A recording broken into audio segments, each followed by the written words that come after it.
Yeah, in summary, you know, bye week, long travel, 20 hours up, 20 hours back.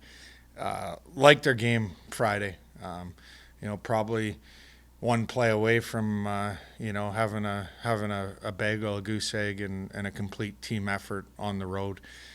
So really happy about that.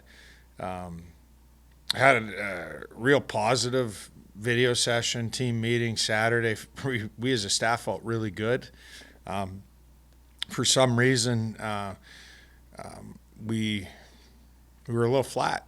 Our physicality and some of our sequencing and connective issues on breakouts and routing and defensive zone coverage, it really compounded. Give credit to Alaska; their goalie made some huge saves on Saturday. The best scoring chances of the game never went in for us. And then we got into penalty trouble, and I think that took a lot of energy out of us, and we kind of derailed in that third period.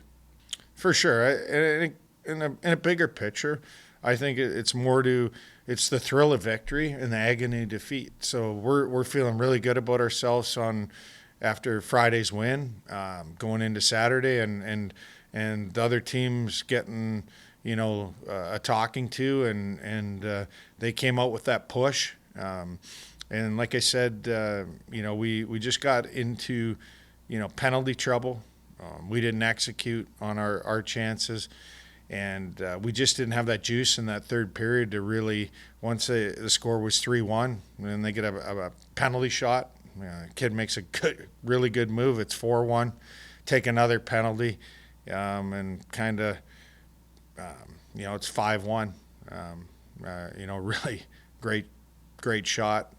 Probably execution-wise, that's something our PK would want over.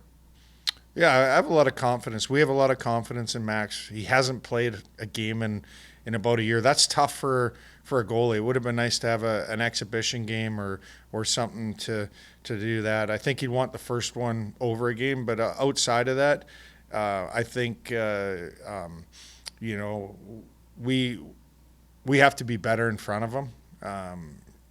Let's be real. The defensive breakdowns could have been prevented. Breakdowns are going to happen, and you're going to have turnovers, but we have to be more predictable and be more connected in front of our house and our defensive zone coverage, and we can't leave guys alone in the scoring square with free hands. Or second chance opportunities, and we saw that a couple times on Saturday night. So those second chance and those high quality danger areas they capitalized on, but that's on us. I look at it from two perspectives. There's no question we're young. We got 13 freshmen. I think that might be the most in the country. We got 18 new players. But when you get on the ice, I'm not interested in that. It's building, growing, learning, getting better. The second thing, probably point out, that's our third and fourth games of the year. We're playing against a team that was their seventh and eighth games of the season.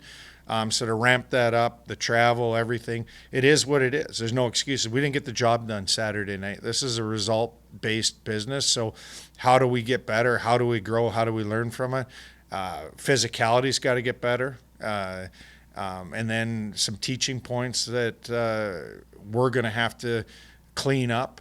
But it's consistency. I think we're seeing a little bit here. We're great one night in Minnesota, put 40 minutes together, and then Saturday in Alaska we weren't sharp enough. How do you get that consistency? We want to be like a can of Coca-Cola, if you will. You got that fizz, you got that juice. You don't want to be sitting on the counter or wake up in the morning and it's flat.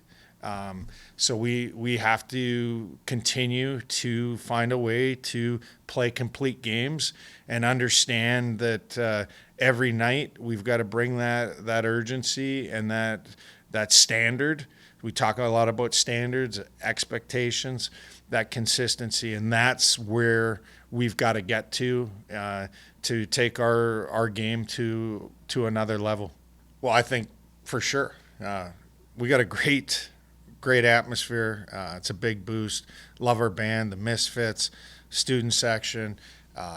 Be awesome to have the 74-75 team back in town this weekend. A lot of familiar faces, Mike Zook and the crew and the gang. And I know I'm excited for our players to meet those guys and kind of hear that. And I think it's just obviously awesome. Such a big part of the tradition and history of our program and national champions and what have you. So it should be a great weekend, and that energy that this building will provide will really help us. I have a tremendous amount of respect for Brett Riley. I think he's anybody that's coaching at this level is a really good coach. Let's just start it there. But I have a lot of respect for him coming out of an independent program. The constraints that you have to do to manage and have success at an independent program. So I know the details of that game, and you have the team ready to go and play. But as far as